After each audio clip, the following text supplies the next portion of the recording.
not prepared! Welcome to another top 5 with Crystal 5, guys. The new nerfs have changed the meta a bit, and in this video we will see what are the winners and losers of those nerfs. Gotta be honest, I'm not a big fan of the current state of the game, but still, there are quite a few pretty good decks out there with which you can climb easily.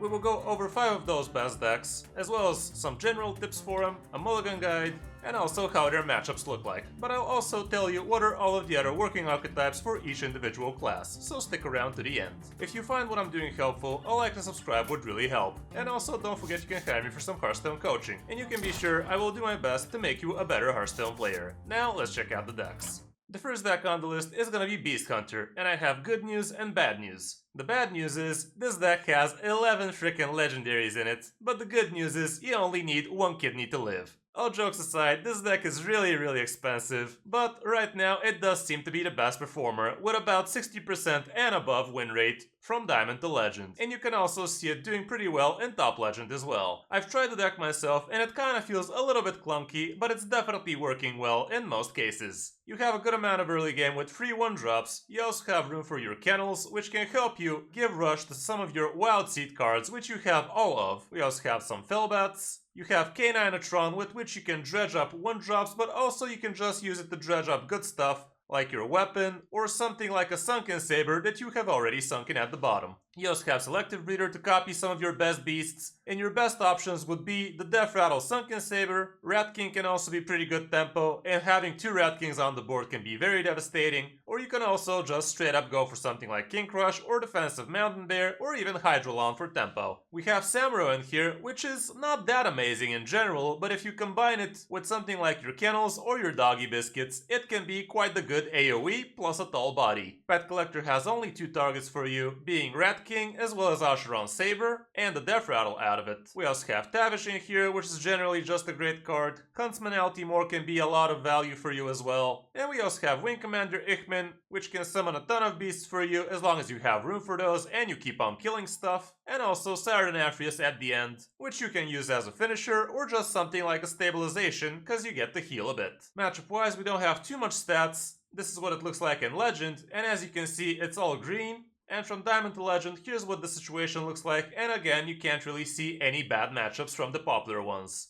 Mulligan wise, you want to be curving out, and this is what it somewhat looks like when you're going first. You basically want a good 1-drop. Spirit Poacher is pretty good, your weapon is MVP. Akani can be pretty decent as well, but try to be curving into it. Wild Spirits is pretty good. Pet Collector, again, pretty decent, but again, you kinda want to be curving into it. And same goes for Aralon. Your bats are not too bad. And Asheron Saber as well. If you already have a good 1-drop, you might even consider keeping something like Doggy Biscuit, and Beastalker Tavish is also not a bad card to be curving in. K9atron is also pretty decent, honestly. And same goes for the Kennels, and maybe even the Selective Breeders. Going second, here's what it looks like, and again the stats are a little bit shoddy, but again you get a generally good idea of what you want to be holding on to. I would assume Stack Charge becomes a little bit more keepable here, but I would definitely not keep fat things like Commander Ichman. For other good Hunter decks, we have quite a few iterations of this list, but we also have Just Face Hunter, with King Crush at the end, or versions without it. Quest Hunter is still doing acceptably well, even after the nerf, and also the old Big Beast Hunter is also doing quite fine, with Revive Pets and all of that. On the number 2 spot, we have Naga Priest, which is maybe the best performing deck if you know what you're doing with it. It's not a simple deck to just pick up and start winning with, so you'll probably need to watch a guide about it, or just watch some pros play it, because it definitely takes a little bit of time to pick up. It looks pretty similar to the list from the past, but we also still have School Teachers back in, because they got a little bit buffed again.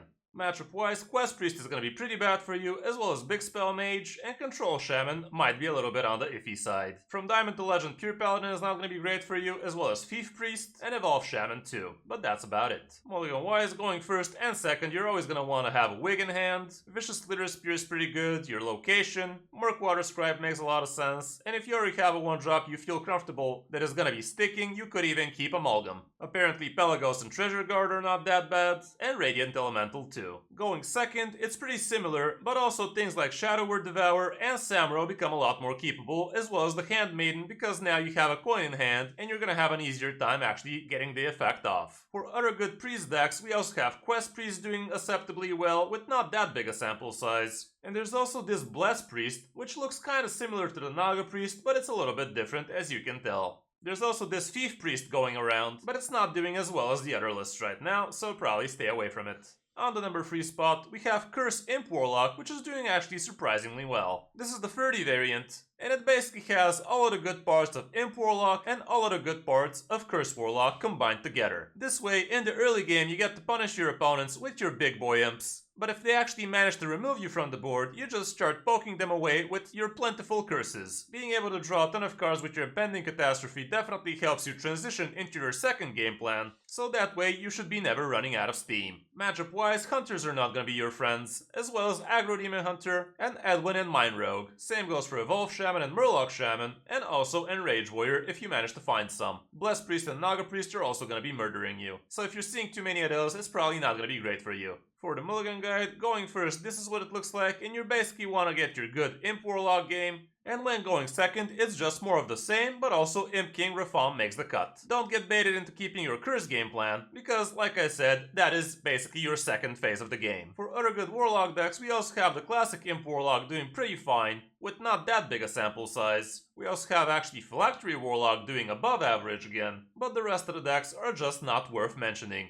On the number 4 spot, we have Control Shaman still, which is definitely not a bad deck to pick up. But again, it is very expensive, sitting at, again, 11 legendaries. This is basically a Control Murloc Shaman from the past, but we're not running Snowfall Guardians anymore. Instead, now you have room for your Crud Caretaker, which is a pretty good tempo play for you, especially if you already have your muck pools active. We also have room for 2 School Teachers, as well as a couple of Wild Paw Caverns, but the rest of the deck looks pretty much the same as it used to. There's no more room for Kill Toss, obviously, because that one kinda got nerfed to the ground. Matchup wise, Aggro Druid is gonna be a bit too fast for you, as well as Relic Demon Hunter, and also Curse Warlock and Imp Warlock might be a little bit on the iffy side, but everything else looks decent. Mulligan wise, going first and second, Siren Aphrius, Schooling, and Muckpool are always gonna be great for you. Sleetbreaker also makes sense, as well as Clownfish when going first, Command of Neptulon if you're already curving into it somewhat, and also Wild Paw Caverns. And even Brucon might make enough sense. One on the coin is the same top 3 plus Goldshire Gnoll, because now you have 2 extra cards, and it's gonna be a lot easier for you to be tempoing it out. Amalgam of the Deep also starts making a bit more sense, and Gorlock Ravager too, but the rest is gonna be a bit questionable, so be careful what you keep. For other good Shaman decks, also Murloc Shaman seems to be doing somewhat well again, with not a bad sample size actually, and we also have Totem Shaman just barely scraping at 51% win rate. The rest is iterations of Control Shaman, some of which are actually still running Snowfall Guardians with good success.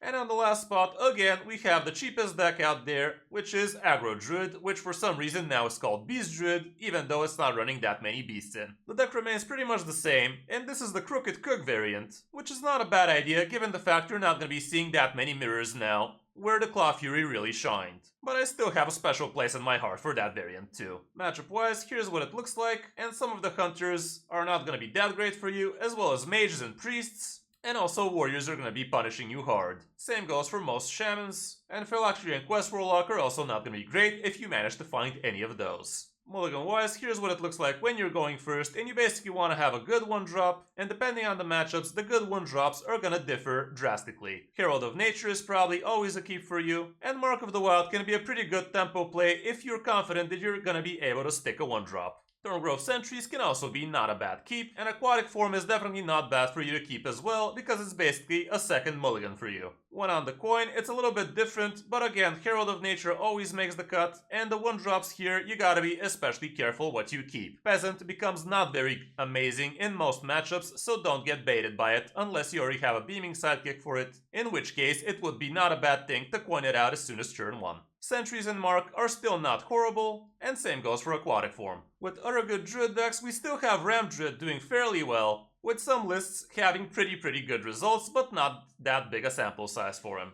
There's a ton of variations of those 2 decks, but that's basically it for Druid. For the classes we didn't mention, starting off with Demon Hunter, I almost actually included Aggro Demon Hunter, which is doing surprisingly well from Diamond to Legend. Relic Demon Hunter is also seeing a lot more popularity lately, but the stats for it are not as amazing as some of the other decks, so I don't know, feels like a little bit of a bait, even though some of the pros are really happy with this deck right now. Personally, I tried it myself, and it definitely felt amazing when it worked, but when it doesn't, it's pretty trash. There are a few Fellow Demon Hunter lists out there as well, which are not that bad. Death Rattle Demon Hunter is below 50%, and Quest Demon Hunter you probably should stay away from. With mages, Spooky Mage is still doing pretty fine, both with the 30 and the 40 variant, as well as Big Spell Mage, again both with 30 and 40. Mech Mage is just above 50%, and Quest Mage doesn't really do it for you. For Paladin, only Pure Paladin seems to be above 50%, so still, probably stay away from it.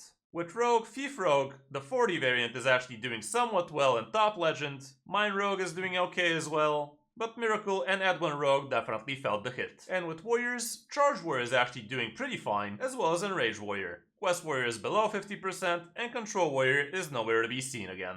So that's gonna be it for this top 5, guys. Hope this helps you figure out what you want to be playing in this post-nerf meta. Don't forget to like and subscribe, and also consider hiring me for some Hearthstone coaching. Thanks for watching. I'm Kris05, and I'll see you in my next video or stream.